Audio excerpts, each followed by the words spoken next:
Mismong mga Chino'y nagulat nang biglang ideklara ni Pangulong Bongbong Marcos katapusan na ng China sa Pilipinas. Base sa balitang kumakalat, gusto na ng China dito umatake pero napurnada pa. Paano ba naman kasi si BBM sa Australia pa nagsabi?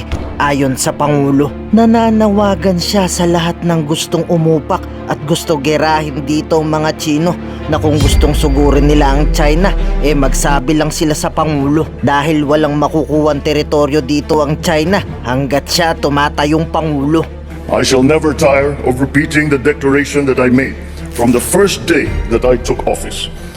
I will not allow any attempt by any foreign power to take even 1 square inch of our sovereign territory. The challenges that we face may be formidable, but equally formidable is our resolve. We will not yield. Then as now, the security and continued prosperity of the region of countries like Australia relies upon that effort. Just as we fought to build our rules-based international order, so are we now fighting to protect it. The protection of the South China Sea as a vital critical global artery is crucial to the preservation of regional peace and, I dare say, of global peace. We have an abiding interest in keeping our seas free and open and in ensuring unimpeded passage and freedom of navigation.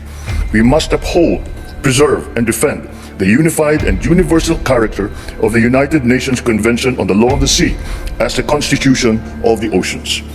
We draw strength from the consistent and unequivocal support of Australia and the international community for the lawful exercise of our rights, which have been settled under international law. And so, on behalf of the Filipino people, I thank you, Australia, for standing with the Republic of the Philippines. Ladies and gentlemen, we demonstrate the depth and breadth of our security cooperation through regular exchanges between our armed forces and our coast guards, including in the areas of maritime security, counterterrorism, humanitarian assistance, and disaster relief. We collaborate to strengthen and seek new business links, to bolster our economic security, and to develop responses to economic coercion. We work together to promote and enhance the flow of environmentally sustainable investment and to explore cooperation on mineral resources development and climate and energy transition, amongst others. Indeed, we have made good progress since we signed our strategic partnership last year. Ultimately, our partnership finds its anchor in our common commitment to ensuring that this region keeps to the path of peace, builds resilience, remains focused on delivering dividends to our citizens and our communities. Beyond our bilateral horizon, we project the commitment in our continued adherence to ASEAN centrality, which we will have the opportunity to reaffirm at the special summit between ASEAN and Australia in Melbourne next week. Beyond the region, we project this commitment too in our partnership and active leadership on the international stage. We collaborate closely with Australia to strengthen international security and universal adherence to international humanitarian law. I salute Prime Minister Albanese's personal commitment to our vision of a world free of nuclear weapons. It is a commitment that is shared by all peoples of Southeast Asia with those of Australia and the Pacific Island states. Through the treaties of Bangkok and Rarotonga, our two regions serve as pockets of freedom from these destructive weapons. Within the ambit of the ASEAN Regional Forum and the Nuclear Non-Proliferation Treaty, our two countries are champions of nuclear disarmament and advocates for nuclear risk reduction. In the context of emerging technologies such as autonomous weapon systems and of new frontiers such as outer space and cyberspace, there is much room for our two countries to work together. Our collaboration in the United Nations demonstrates the need to continue to build bridges and to forge consensus towards decisive multilateral solutions. We cannot allow geopolitics to paralyze global governance. Now more than ever, we need multilateralism to work. This is particularly important given the scope of global cooperation needed to address our most pressing vulnerability, one that threatens the very survival of our peoples, one that threatens our very future. I speak, of course, of climate change. My country accepts its part in our collective responsibility. My administration is committed to accelerating our just, affordable, sustainable, and inclusive energy transition towards carbon neutrality. The Philippines has the potential to be a net carbon sink, absorbing more carbon dioxide than we emit.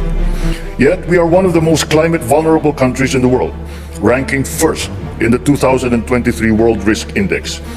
This glaring disproportion between our share of responsibility and our vulnerability reflects an injustice that must be corrected. Developed countries must do more, and they must do it now. Our past successes should inspire us to forge ahead in building the future to which we aspire. For the Philippines, we continue to see that future in our identity as Asians and as members of the Pacific family. Together with our Asian neighbors, and in that group I include Australia, we continue to work for a regional community that empowers all of our citizens. As Asians, we are committed to fulfilling our region's promise as a global engine of growth and in remaining true to our shared value of mutual respect, our shared desire to flourish through our diversity. As part of the Pacific, we carry in our very DNA the heritage of seafaring civilizations that span two oceans. This manifests in the high regard our cultures place on family, on community, and on the environment. In Australia, we see not only a strong democracy, but an indispensable part of our Pacific community, a permanent stakeholder in the future of Asia, and a reliable supporter of ASEAN centrality. In Australia, we see a natural partner in our efforts to defend, to preserve, to uphold our open, inclusive, and rules-based international order, to ensure that it remains governed by international law and informed by the principles of equity and justice.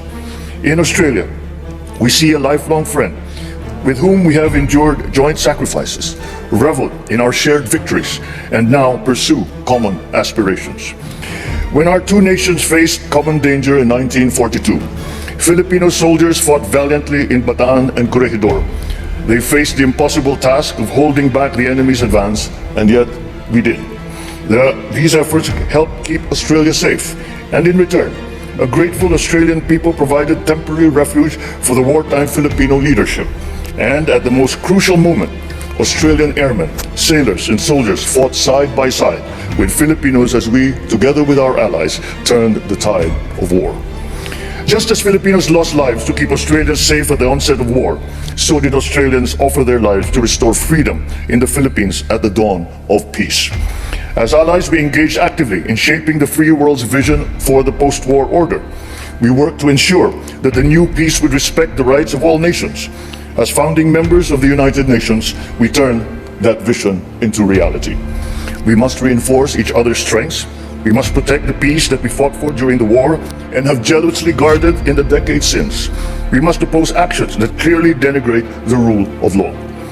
As in 1942, the Philippines now finds itself on the front line against actions that undermine regional peace, erode regional stability, and threaten regional success.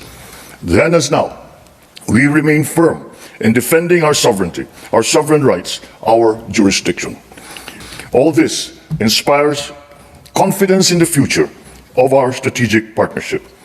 Looking ahead, I am confident that Filipinos and Australians will remain steadfast partners, unyielding and uncompromising in our shared values, and energized as we gird ourselves to work together in the spirit of bayanihan and of mateship. Thank you and mabuhay. Ngayon, ikaw bilang Pilipino, ano ang masasabi mo at reaksyon sa balitang ito? Mag-iwan ka ng komento sa ibaba at atin pong babasahin isa-isa.